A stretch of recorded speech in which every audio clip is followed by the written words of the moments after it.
No, it doesn't. I gotta remember that. What's that? I was going to say, just for that, I'm putting the seat all the way back, but his electric thingy doesn't work. Oh, good. It does on this side. License plate, left, right, check lamp. Yeah, so that's what we gotta check.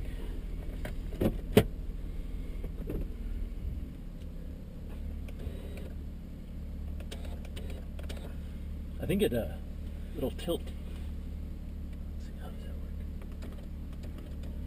Ooh, that's cool. How do you guys do that? Just silly. A little bit I can't see. What does the oil say? I don't know. We'll check it when we get back.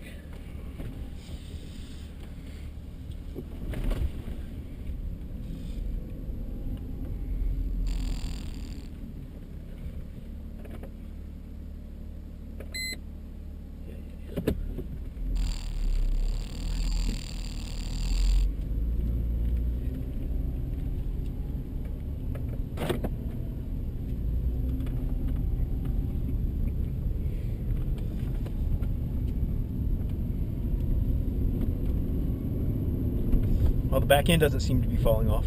Yeah, not yet, huh? Pretty good. Should ask this dude if he wants us to work this round. It's been sitting there for a year.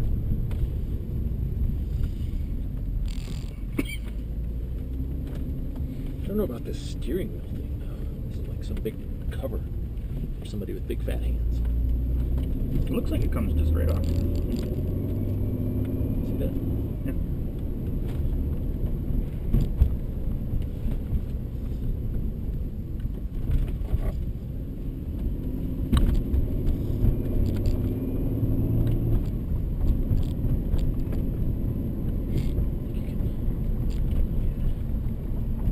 Temperature.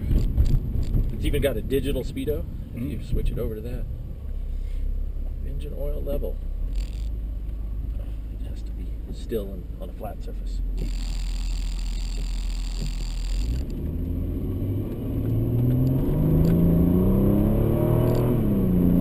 Well, that feels just like the Miata. It's Miata-like, right? Without the bounce, though.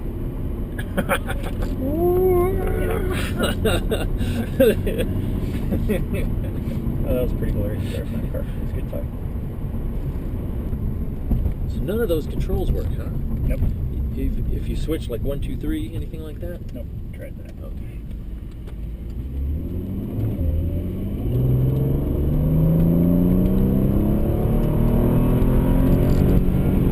So when I fixed that on the Z, I mean, it didn't have all this stuff. It was just back and forth and up and down.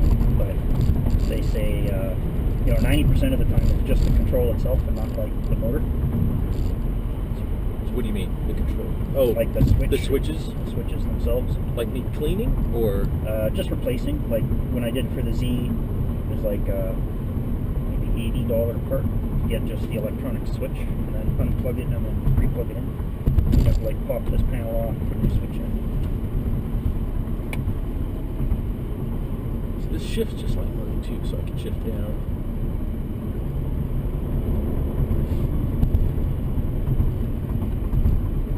It's kind of nice because you don't have to put it in any different position Oh yeah. to shift. You just, from drive, you can just start shifting down. Tapping left, yeah, right. yeah, tap left, right. I usually turn here, but we're going to go farther. Okay. Pretty excited.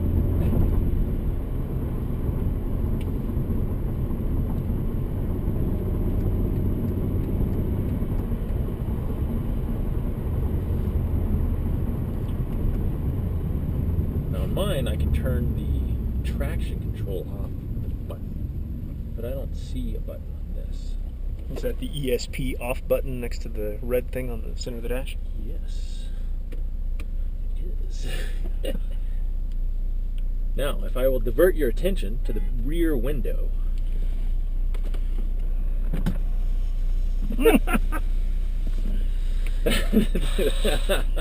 Of course.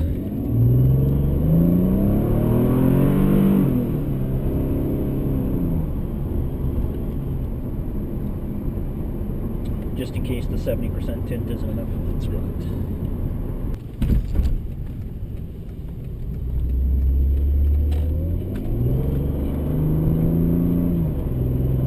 Although I think it sounds better than my car. Oh yeah? Yeah, you can't really hear mine. The rear end still there? As far as I can tell, it feels smooth. It is pretty smooth, right? Smooth, quiet. Yeah. No shudder or anything. It seems to drive pretty good. It's got some kind of weird off-brand tires I've never heard of before on it. It's supposed to have staggered wheels, but it doesn't. Oh. Like, even everybody online, they're like, every C32 ever has come with staggered wheels, just like my SLK. But this one doesn't. They're all the same. Oh. And they're factory.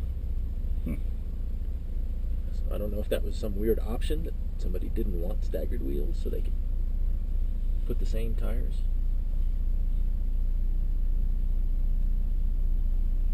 I don't think that feels particularly rough on the idle. I mean, it just sort of feels like it's trying to be macho. Yeah, it just feels a little rougher than my other one. That's all. I guess I compared. That's all I have. Doesn't it have an extra 100,000 miles on it? Yes, it does that. Which probably has a lot to do with it. But I would like to know why. It's certainly a possibility that that's why, right? And it could be the spark plugs are 160,000 miles old too. Or the spark plug wires, or I don't know. Could be a lot of things. I guess as long as it's not throwing error codes.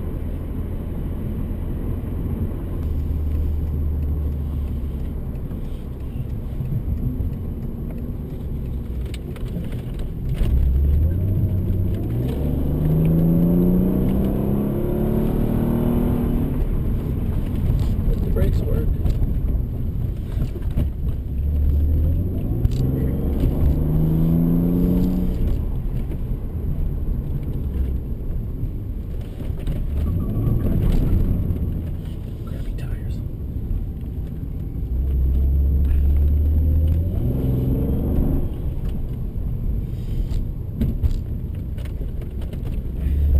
I thought if I kept it, I'd find some staggered rims.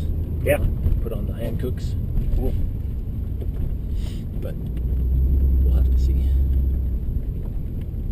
So to check the oil, I need it level. It looks more or less level right in front of your driveway. Like right here? Yeah. Right. That looks about level to me. It feels level. We'll do this. Sounds good. All right. Can we get up? Yep.